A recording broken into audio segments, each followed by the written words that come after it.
Mesdames et messieurs, êtes-vous prêts? Je veux vous entendre applaudir. Je veux vous entendre crier. Je vous demande un triomphe, une ovation pour celui qu'on appelle Monsieur Kevin Razi.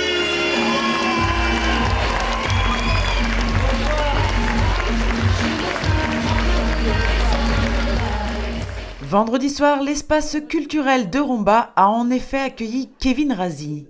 Vous le connaissez probablement car ce jeune humoriste a déjà un beau parcours artistique derrière lui, avec des chroniques, des sketchs, des parodies, des interventions dans des séries, bref, il est partout et surtout sur le net.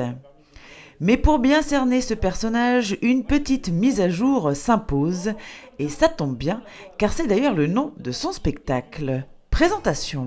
Donc je vais faire une petite mise à jour afin que tout le monde ait la bonne information. Je m'appelle Kevin Razi, je suis né en France, à Paris, et j'ai grandi là-bas. Mes parents, eux, viennent de l'île Maurice, ils sont arrivés en France il y a une quarantaine d'années, donc j'ai grandi avec la double culture franco-mauricienne. Alors, je sais parler créole, hein, mais j'ai un accent de merde, et à chaque fois on me demande « Allez, s'il te plaît, comment on dit bonjour dans ta langue ?» On dit « bonjour ». Voilà. Je sens la déception sur vos visages. Vous attendiez un truc un peu plus exotique, genre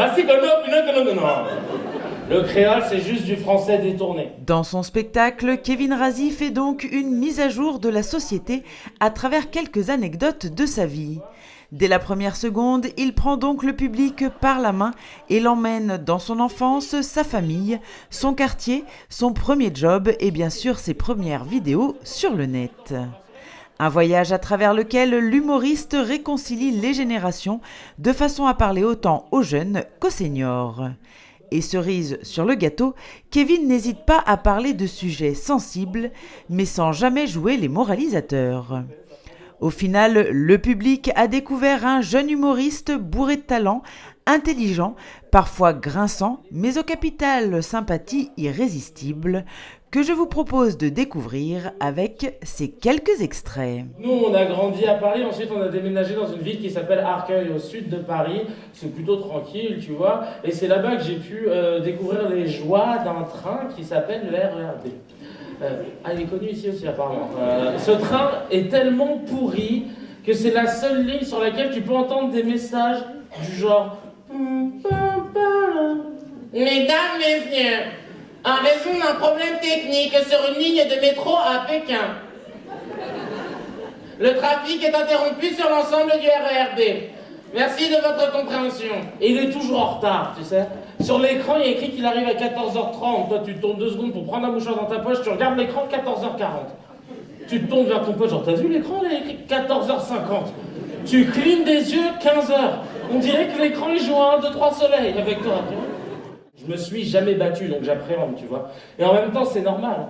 Avec une grosse masse d'1m85 comme moi, les gens attendent un peu de spectacle.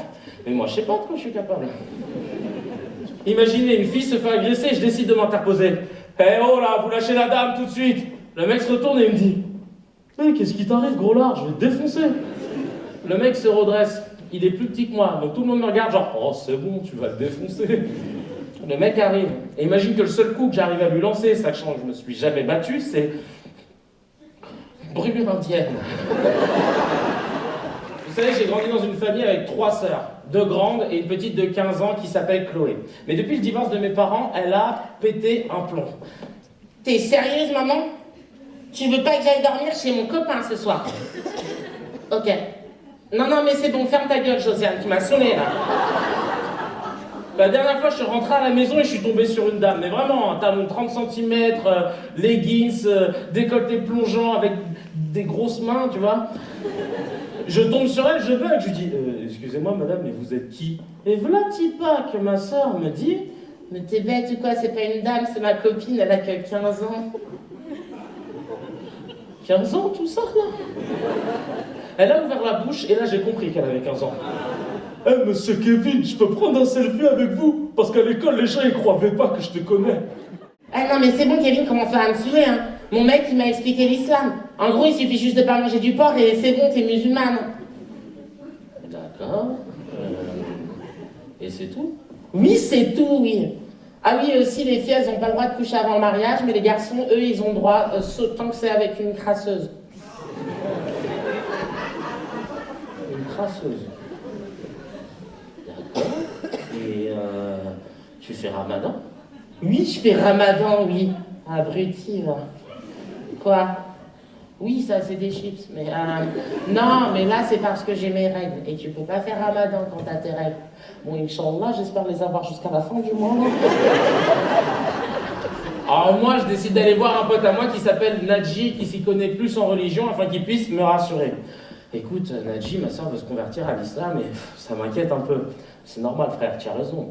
Aujourd'hui, certains musulmans te parlent de l'islam sans savoir ce que c'est. J'étais des frères qui te disaient Inch'Allah, des Mashallah, des Wallah, toutes les phrases, mais ça veut rien dire. La dernière fois, j'étais au grec, et il y a un frère qui a dit oh chef, sur mes frites, mets-moi sauce mayonnaise, Inch'Allah, et rajoute-moi sauce samouraï, Inch'Allah. Le mec, il met Inch'Allah toutes les sauces. Ce qui compte, c'est l'intention. Et plus tu as la bonne intention, plus tu as les hasanat. Les hasanat. Internet, on a déjà. On a des hasanat, c'est comme des bons points. Plus tu as la bonne intention, plus tu as les bons points. Le plus important en islam, c'est l'intention. Ok. Je rentre chez moi, tu vois, et là je tombe sur ma soeur qui était posée tranquillement sur le canapé du salon avec une grosse main.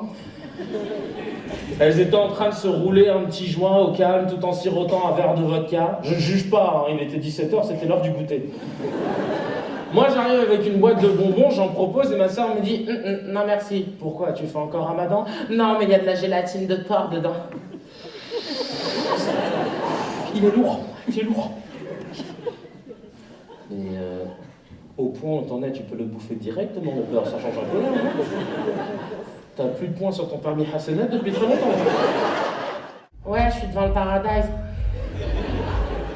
Vas-y, je t'appelle quand je suis dedans, ouais. Ouais, garde-moi une bouteille. Ouais, bisous de chat. Bonsoir, Chloé Razi, je suis soliste.